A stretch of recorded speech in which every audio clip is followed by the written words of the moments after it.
In the wonderful garden here at Huawei, we're going to take a look at the P10 and the P10 Plus.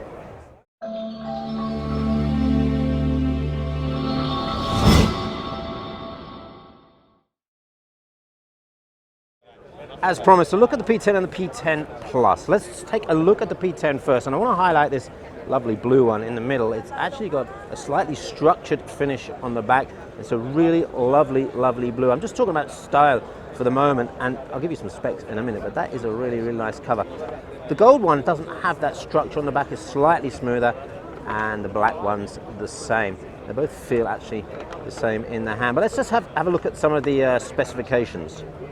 So as you probably know, the P10 is the high end from Huawei here, and we've got a 5.1 inch full HD screen on the P10. The Plus actually has a 2K screen, but we'll come to that in a minute. So all of these have a Kirin 960 inside with 3 gigs of RAM and 64 gigs of storage on the P10, and 4 gigs of RAM and 128 gigs of storage on the P10 Plus. Obviously the P10 Plus is the higher end device with a higher price as well, 749 euros, with availability in mid-April. The P10, 599, coming mid to late March, at least here in Europe. So let's take a look at the cameras, and there are a few differences to talk about here.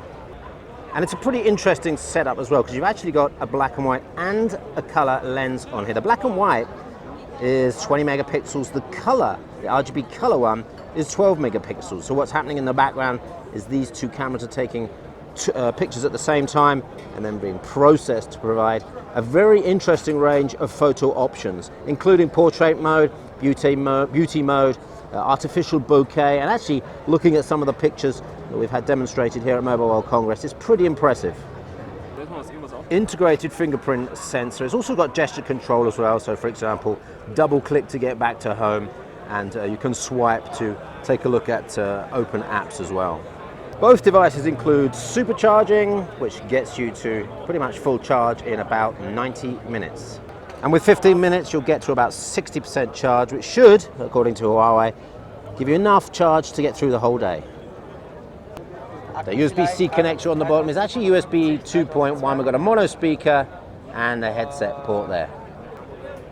And one more special feature on the Plus, you've got the infrared transmitter on the top. So that's an overview for you for the P10 and the P10 Plus from Huawei. You'll see in the background there, we've got a couple of smartwatches. We're going to take a look at those right now. So let's get on to the Huawei Watch 2 again here, launched at Mobile World Congress, available in 2 variants. We've got underneath here, we've got the LTE variant in orange. You can also get this in black as well.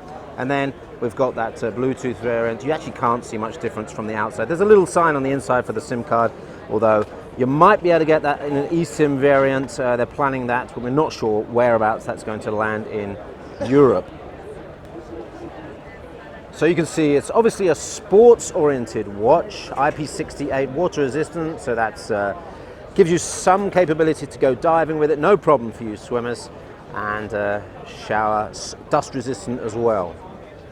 It's pretty lightweight too, 56 grams for the Bluetooth variant and 57 grams for the LTE variant that I'm holding here. There's also a titanium model, so that's all metal, black with a leather strap, comes in at 1 or 2 grams more and a little bit more in terms of price. On that price, $399 for the titanium model, $379 for the 4G model, $329 for the Bluetooth model. So in terms of sensors, it's got everything you expect on here. You can see the heart rate monitor on the back, but both of these also got GPS and GLONASS support for location, movement sensors obviously, and there's a built-in barometer. Let's talk about the claimed battery life. We're talking about, well, in watch mode, so that's pretty much with everything turned off, right? It's 1 week's battery life. In training mode, so that's with everything switched on, you've got your compass, you've got your movement sensors, we're talking about 10 hours. But in normal use, Huawei say you'll get about 1 day's usage out of these 2 devices. Obviously, if you've got the LTE variant and you're using that a lot, expect less than that. So finally, availability on these. For both of the Bluetooth and LTE variants, you're looking at end or late March 2017. And for the titanium version, this is not the titanium version by the way, unfortunately we haven't got that here. You can expect that around May 2017. So that was a Huawei P10, P10 Plus here at the amazing Huawei Garden. If I may just add a personal opinion, I think if you're interested in cameras, the P10 Plus, really, really interesting. That's it from us here at Huawei. We'll see you on the next video.